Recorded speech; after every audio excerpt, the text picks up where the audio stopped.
लोमड़ी के कारनामों से भरपूर हमने अनेक कहानियां पढ़ी हैं। लोमड़ी हमेशा कुछ न कुछ बुरा ही करने की सोचती है। एक बार लोमड़ी ने सारस को अपने घर भोज पर निमंत्रण दिया। सारस ने खुशी खुशी लोमड़ी का निमंत्रण स्वीकार कर लिया। सारस ने मन ही मन एक विशेष प्रकार के भोज के सपने देखने आरंभ कर दिए। सारस सोच रहा था कि लोमड़ी सचमुच स्वादिष्ट भोजन उसके सामने परोसेगी।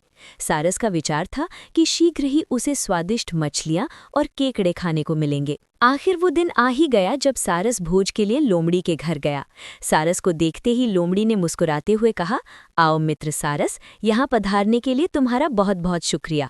इसके बाद सारस को लोमड़ी एक चौड़े उथले बर्तन के पास ले गई, जिसमें बहुत स्वादिष्ट सूप भरा हुआ था। सूप को देखते ही सारस के मुख में पानी आ गया और उसने थोड़ा सा सूप अपनी चोंच में भर लिया। फिर सारस ने चोंच को ऊपर करके सूप को गले से नीचे उतार लिया। तभी लोमड़ी ने भी सूप पीना शुरू कर दिया और सारा सूप समाप्त कर डाला। बेचारे सारस को थोड़ा सा ही सूप नसीब हुआ। लोमड़ी ने सारस को अपना रुमाल दिया ताकि वो अपनी चोंच साफ कर सके। लोमड़ी ने कहा, मित्र सारस, तुम्हें भोज का भरपूर आनंद मिला होगा। मुझे आशा है कि तुम्हें सूप अवश्य ही अच्छा लगा होगा। लोमड़ी की बातें सुनकर सारस को बहुत गुस्सा आया। सारस स्वयं को अपमानित महसूस कर रहा था। सारस जैसे ही लोमड़ी से विदा लेकर बाहर आया, तभी चतुर लोमड़ी सारस का उपहास करते हुए जोर जोर से हंसने लगी। अपमानित होकर सारस ने लोमड़ी से बदला लेने का निश्चय कर लिया। सारस ने निश्चय किया कि वो भी लोमड़ी को भोज के लिए निमंत्रित करके उसके साथ वैसा ही व्यवहार करेगा।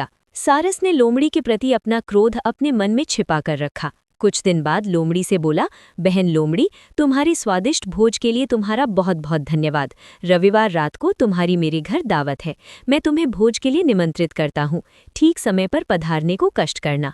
लोमड़ी ने सारस का निमंत्रण खुशी खुशी स्वीकार कर लिया और निश्चित समय पर सारस के घर पहुंच गई। सारस ने लोमड़ी का स्वागत करते हुए कहा, आओ बहन, जल्दी चलो, भोज का आनंद उठाएं। लोमड़ी बोली, मुझे तो स्वादिष्ट मछलियां और केकड़ी की खुशबू आ रही है। मैं अब प्रतीक्षा नहीं कर सकती। सारस लोमड़ी को एक सुराही नुमा लंबे बर्तन के पास ले गया, जिसमें केकड़ी और स्वादिष्ट मछलियां भरी हुई थीं। सारस ने सुराही नुमा बर्तन में अपनी चोंच डाली और एक केकड़ा अपनी चोंच में फंसाकर आनंद से खाने लगा। इसके बाद सारस एक ओर खड़ा हो गया और लोमड़ी से भोजन करने के लिए कहा। लोमड़ी ने सुराही नुमा बर्तन में अपना सिर घुसाने की बहुत कोशिश की, लेकिन बर्तन का मुंह इतना पतला था कि लोमड़ी सफल न हो सकी। सारस ने पेट भरकर भोजन खाया और बेचारी लोमड़ी देखती ही रह गई। लोमड़ी गुस्से से पैर पटकती हुई अपने घर चली गई। सारस ने लोमड़ी का उपहास करते हुए कहा, लोमड़ी बहन, ये तो जैसे को तैसा था। इतना कहकर सारस जोर जोर से हंसने लगा। शिक्षा। इस कहानी से हमें ये शिक्षा मिलती है कि हमारे साथ जो जैसा व्यवहार करता है, हमें भी उसके साथ वैसा ही व्यवहार करना चाहिए।